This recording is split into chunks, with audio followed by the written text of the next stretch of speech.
You're going to try and put that on the tripod. The sushi with Adnan. I don't know, how long have we been trying to get sushi?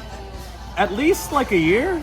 Because I feel like we talked about this, so it's January right now. Uh-huh. We've at least been talking about it somewhere before Father's Day of last year. Correct. Because you got injured before the Father's Day show. Yes. And so I remember us talking about sushi. I think I tagged myself at Kura, which is a place that... I love Kura. I love it too, and it's a revolving sushi place. And we just got on the thing about just us like, you've been to Kura? So have I. Oh, and it was the best. Yeah, it was that like, brother, it's like, are we best friends now type thing? Kura is a revolving sushi bar that just opened up near my house, or is just going to open up near my house. It's going to open up near you. Yeah, but there's one in Los Angeles. This worked out because Beetle is booked here in the OC, and I'm in the OC, and I live in the OC. So I'm like, hey man, instead of me going up to your ass, hey, why don't we do something before you have your show? He's all like, all right, cool. I'm like, dope. So we came to Sushi Pop. Sushi Pop. Freshen up your taste. You've never been here before. No, first time. I always wonder, did you ever play Beetle Adventure Racing on the 64? No. Do you even know of it? I actually just heard about Which it. one's this one? Which one? Shrimp Lover. Shrimp Lover, that's it. That one's mine. That's one of Such yours. Shrimp Lover. Okay. I just heard about it on a podcast this week. Really? Somebody You mentioned literally, it. because I was always wondering, why don't you call it Super Beetle Adventure Racing? Or I was going to say, I'm on Super Beetle Adventure Racing. My car is nowhere near good enough. It's one of those type things, right? So, this is, Dragon is his. Yep. Oh, your stuff came out first. I'm waiting. Don't worry. Yeah, it's gonna be starving with Adnan, not sushi with Adnan. It's just gonna be me watching you eat, just like Customer service Yeah. with Adnan. working in customer service is the worst. But like, Super Beetle Adventure Racing would have been funny. I thought if you would ever played it. Known what it was. Yeah. Anyway, no, you had questions. I want to know what questions you have. I have lots of questions. So, for This one's yours. Firework. Yes, that is me. Thank you. Yay! It's not starving with Adnan. Okay. So the people that don't know who you are, Okay, that's a lot of people. give them a little bit of an introduction. My name is Adnan Kureishy. I am the handsome voice. You can find me on Twitter at @ddashingadnan and Instagram at @ddashingadnan. And cut. The following contest is a singles match scheduled for one fall, and it is for the Combat Zone Wrestling World Championship. And right here, I'm gonna put all your little stuff, like little video snippets of you and stuff, and I'm gonna leave in this part where I'm talking about the video snippets of you, so that everybody sees what happens behind the scenes. Dope. That's what you need. That's Patreon content right there. And back to you. That's Adnan. I am a professional wrestling ring announcer. I am a commentator. I am a character. I am a referee. I am a sometimes occasional wrestler in a giant turkey suit. I've literally, I'm everything except an actual professional wrestler. You said professional wrestler in a turkey suit. Yeah, I guess, that's, so, wrestling, pro wrestling. Also Santa Claus. Santa Claus. Oh, me and Watts got into it with I saw that. Yeah, so, me and Watts may have a beef now. Or, Santa and Watts, sorry, might have a beef now. But, I'm technically not an actual wrestler. I haven't actually trained to be a wrestler. Other than, the most basic of the basics, like basic bumps and running the ropes and, doing roles poorly, which is, So let's get into it. Where did you train? What did you train? And why did you start training? So I am from the Santino Brothers Wrestling Academy, which is in Bell Gardens. A lot of us, you've wrestled a lot of Santinos for sure. Over the Fantastic students. Yeah, Fantastic school. absolutely. So I came up with the same class as Halston Body and Kat Marino in NXT now, which trips me out so much. So that we were part of the first ever managers, announcers class that they now call the Advocates class. I first did the one-day training. I did that in April of 2017, and then later they did the non-wrestlers course. So I'm like, okay, I don't think I can beat my body up like this every day, but let me see what I can do, because I wanted to be involved, and I wanted to be a character initially. And so I was doing this, and we were trained by Gentleman Jervis, someone you know very well. My tag team partner in the Friendship Farm. Friendship Farm.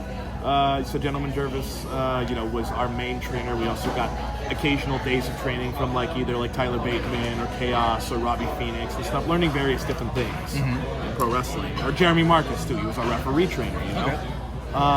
So advocates means not just managers, but it also means referees. And now with their second batch that they just started, it's more so there's the way the class is laid out now, it's structured in such a way. It's here's where you're gonna learn a lot of commentary stuff.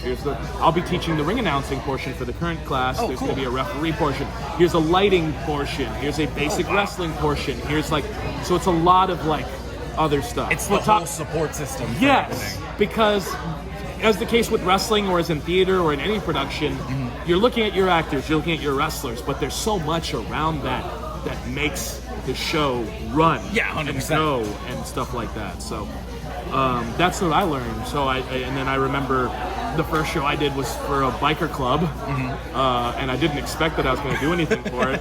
And I only had manager stuff at the time. I didn't think I was going to do anything else. And Joey Cass Adnan, you're ring announcing tonight. I'm like, what?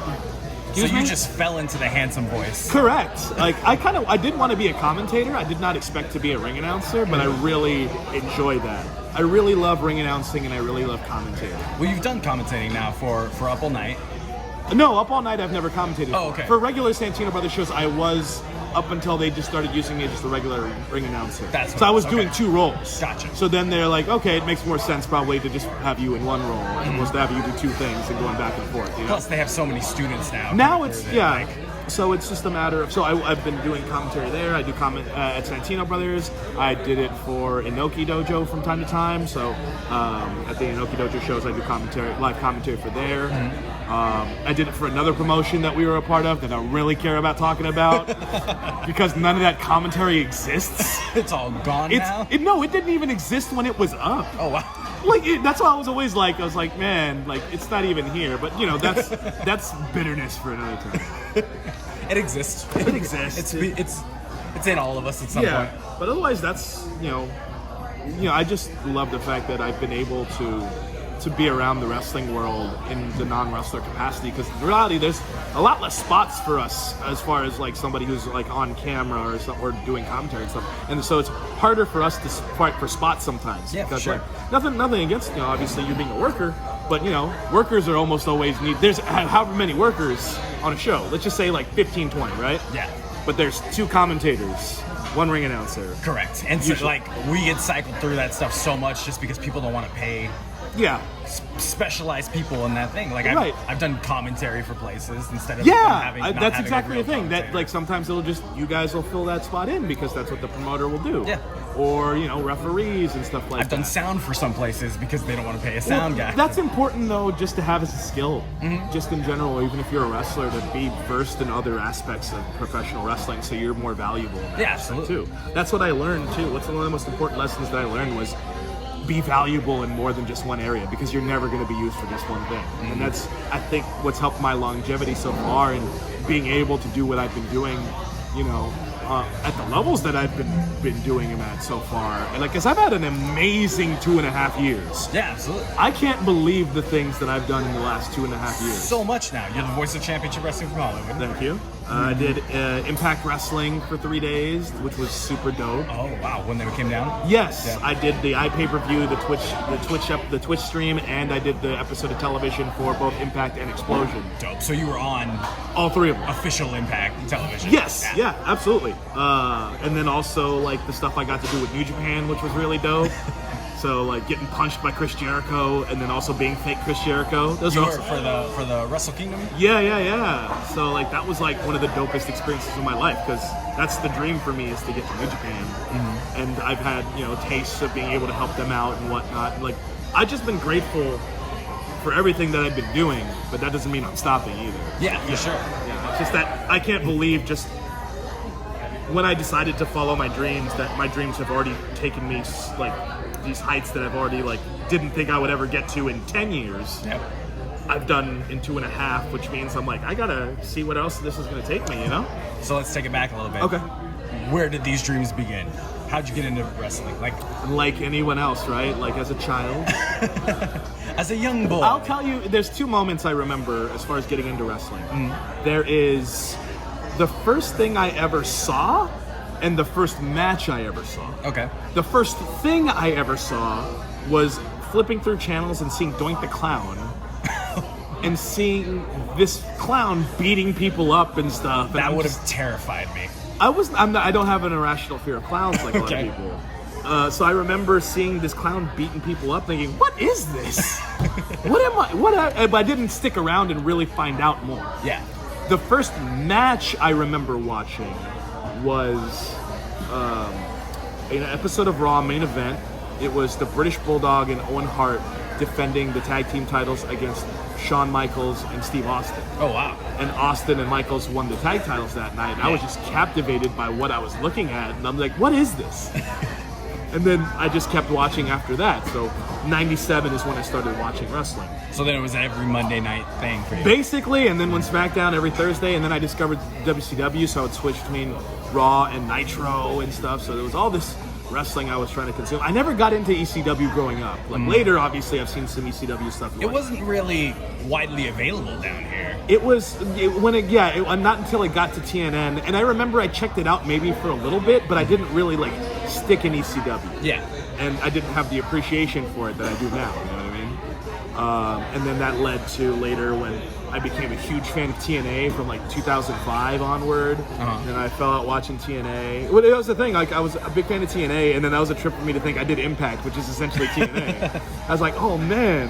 Like I remember like watching TNA, and now I'm on Impact. You're like, now I'm here. Yeah, I'm here. So I was like, I was watching a lot of TNA. Then that also led to, because of TNA, that led to my fascination also with Japanese wrestling because of their relationship they used to have with New Japan. And I saw a guy, Hiroshi Tanahashi, who's like my favorite Japanese guy of all time. And that's why he's amazing. And then later on, I was just like, Tanahashi's still doing stuff. And I would just check out random New Japan stuff. And then when New Japan World came to the US, it was more readily available, and I was just like, oh my god. And I'm just like, this is all incredible. And I just like really fell in love with like watching Japanese wrestling. Yeah. So how was the experience with New Japan? It was dope. I've had a chance to work with them a few times. Luckily enough, we know a couple people who are at the dojo, and I would, basically be like, there's an opportunity, please let me know, whatnot. So I've had the opportunity to help them with the ring and stuff like that. That was in Long Beach when they did the finals for the Super J Cup. Okay. And it was funny because I'd messaged and I'd asked. The story about that is I'd messaged and I'd asked. I was like, do you guys still need help? It's like, and then like whoever my contact was is all like, oh no, man, but we'll keep you in mind. I said, okay.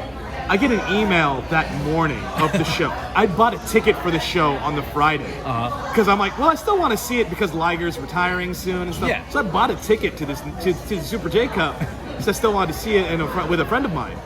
I get an email that came in at like 4 a.m. On the morning of the show. Hey, are you still available? Can you come in now? And I was like, oh no, because I woke up at like 10:30. Oh wow. Yeah. And I'm like, oh no.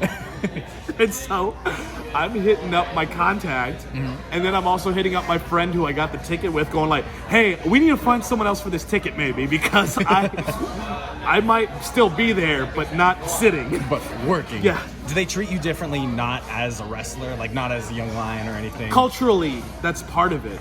You don't, you don't, because I'm not one of those guys and stuff like that. It's not like I could like really be around the ring too much and whatnot, or like, no pictures, all that stuff. It's the way that culture works, you know what I mean? I think part of it's Japanese, and that's also part of how New Japan works. So yeah, it's not like the same exact environment as like when I did Impact, for example, where it's like, okay, cool, but it's also with Impact I was the ring announcer at least. Yeah. In this case, it's a little bit different. New Japan runs it a very tight and a very strict ship, but also I can see how that ship works. Yeah, absolutely. You know? So it's a very interesting process of getting able to see how that works. Also, when I was there, it doesn't make it on New Japan World, I was given the microphone for 1 second to give an announcement in English, because our dudes from Hollywood worked with the production thing, and they asked if they had someone English to make an announcement. And then our dude, Mick Greenwood, who's like big at Hollywood and also very big as far as championship wrestling. Yeah, director and producer of championship wrestling from Arizona. Yeah, it's like Adnan. And I gave me the mic, and I'm in front of 3,000 people I'm not in the ring, but I'm still at the side. 3,000 people at Walter Pyramid. I'm like, how's everyone doing, guys? For New Japan. Like, now's my chance. Yeah. No, but yeah, it'd be funny if I went through puberty. I didn't exactly go through puberty.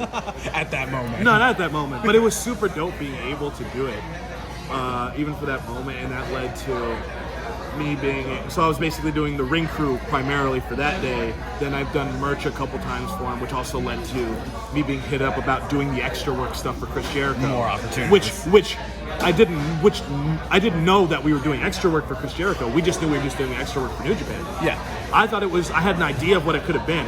At no point in my head did I think I was going to be with Chris Jericho that day. Dressing up. And Well, also, I was supposed to work at my regular job, and then I was like, no. When they hit me up, like, hold on, let me see if I can get a switch. And thankfully, I was able to get that shift switch because we shot it on a Tuesday. Oh, okay. And so I just remember me... How long before Wrestle Kingdom did you shoot it? It was before Halloween. It was like the week of Halloween when we okay. shot it. Wrestle Kingdom's in January. The promos aired once at a show in November to call out Tanahashi, and then another one during World Tag League in December to basically keep the feud going a little bit while Jericho wasn't there. Gotcha. Yeah. So we shot those both, and it was just really cool being like me and Hyde's in that too. We get there together, and we think we're in the wrong spot because it wasn't shot at the dojo. It was shot in this place, just this other place that, like, you show up and you're like, are we in the right place? Because we were also first, and you can tell, like, just when how it looked in the thing, like in certain bits of the footage, you're like, where are they? And that's exactly what I thought. Where are we? And then we get weird. but then finally, like, the director or whoever shows up, and we help them set up the camera stuff because none of our contacts are there yet. They get there eventually, but then we help them. It's like, okay, cool, and they're like, all right, cool, yeah, great. Chris will be here in a minute. Blah blah blah blah. It's like, oh, okay, cool, yes. Like, do you guys know what you're doing? It's like, oh no. Okay, well, Chris Jericho is gonna call out Tanahashi. It's like. And even funnier was me and Hyde were talking about Chris Jericho in the car. And then I just go up to Hyde at one point, I'm like, isn't it funny how we were talking about Chris Jericho? And you're like, now we get to meet Chris Jericho. No, this is like, he's there. It's like, and now he's right there in front of us. Like, literally, like.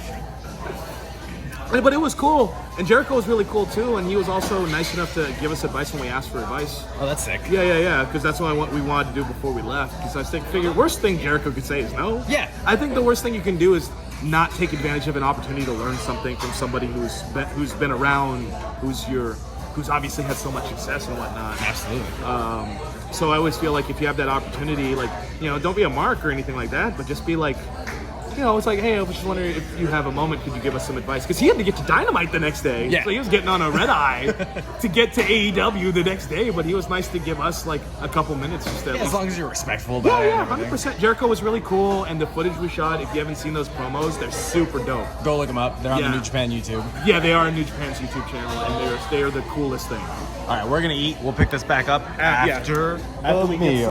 All right, so we're done eating sushi. Let's get to the crux of the matter here. Okay. Why don't you know who Selena Gomez is? Man, I'm a weird person, just in general. So I didn't so that's past my Disney Channel time from my understanding. Like, I know the name. I couldn't point out a picture. There's a lot of times that people just, like, mention actors. I'm like, if I saw them, I could tell you who we were looking at. Like, blows my mind. So, what did you watch growing up? What were you into? I mean, outside of wrestling, there's a lot of I watched a lot of Nickelodeon, and I watched a lot of I definitely, like, was into, like, Dragon Ball growing up for sure, and, like, Power Rangers. Oh, like, absolutely. So, like, any of those types. I was like Power Rangers and, like, Digimon and Pokemon and Dragon Ball and, like, Batman. So yeah, that stuff really, but I don't, like, remember a lot of those shows where, like, fucking, like any of those Disney Channel shows that had hosts or who the host was and stuff. So you just weren't a Disney kid then? I guess not. I watched, and the thing I remember most from Disney was, do you remember the movie Brink? Oh, absolutely. I watched Brink every time it came on, and I'm all like, inline skating's the coolest thing ever. So Brink would be your favorite Disney Channel movie? That's up there, because I remember, like, the ones I remember were, like, Brink and, like, Halloween Town. Brink's definitely number one. Yeah, for I also remember like Xenon, Girl of the 21st Century. Do you remember that one? Zoom, make Yeah. it Boom, boom, the supernova girl. My favorite is one that nobody remembers for some reason. It's called Genius. Okay. And it was about a kid who was like skipped all his grades and became a high school teacher. Pause behind you. I think there's a kid who wants to. I just want to let you guys know that Jesus loves you guys. Oh, okay. Thank you very much. Thank you very much. My favorite Disney Channel movie is called Genius, and it was Okay. this kid who like was 13 but also a high school teacher, like skipped all his classes and became a high school teacher. But also pretended to be in the high school. Like, it's basically kind of like Flubber, where instead of a basketball team, it was a hockey team, and he made the hockey rink like anti-gravity.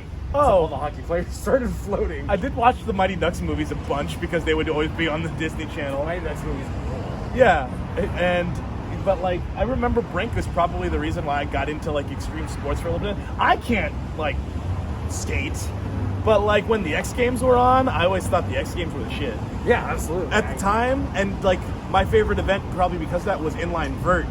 And then watching dudes get like super high, like I was a big fan of the Yasutoko brothers because they were really good. Like they were just so smooth, and they would get such huge air and stuff, and it was just like the really coolest thing. So like that's probably why I was like into like extreme sports, was because of Brink on the Disney Channel. Inline skating reminds me of Brink, and it also reminds me of the Extremely Goofy movie.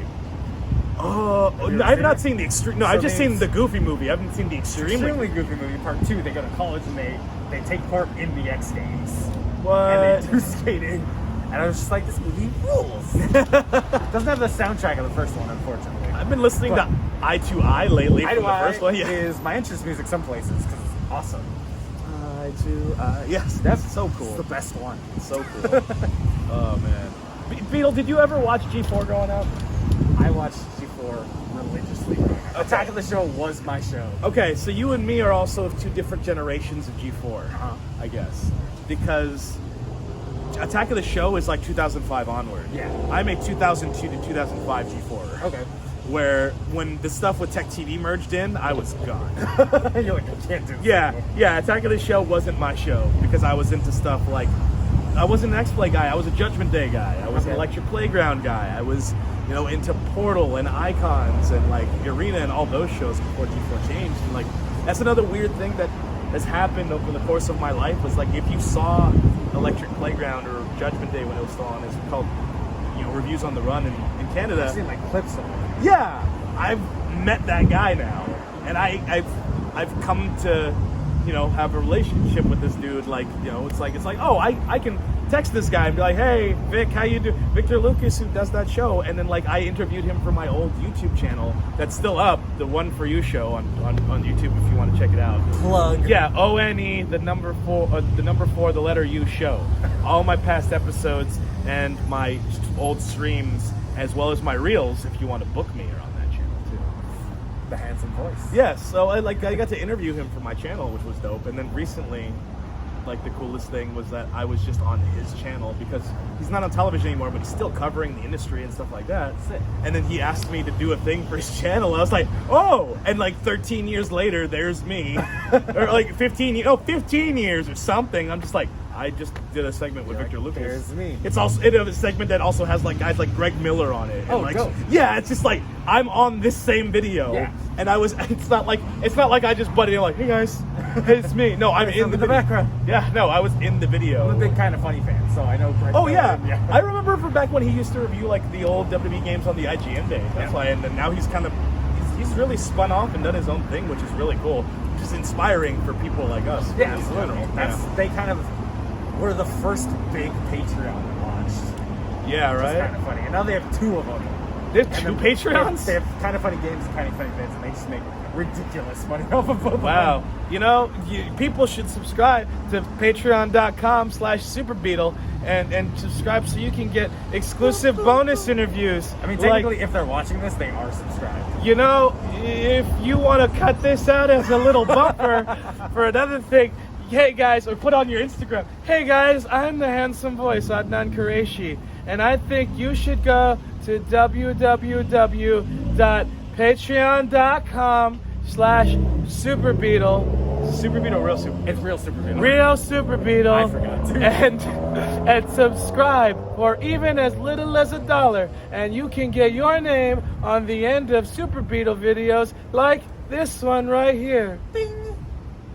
I had to make the sound because I'm terrible putting the sounds in. I just wanted to make that bumper. There's my Instagram bumper. Yeah, exactly. That's the point that's going to go on Instagram right there. I did that specifically for your Instagram right there.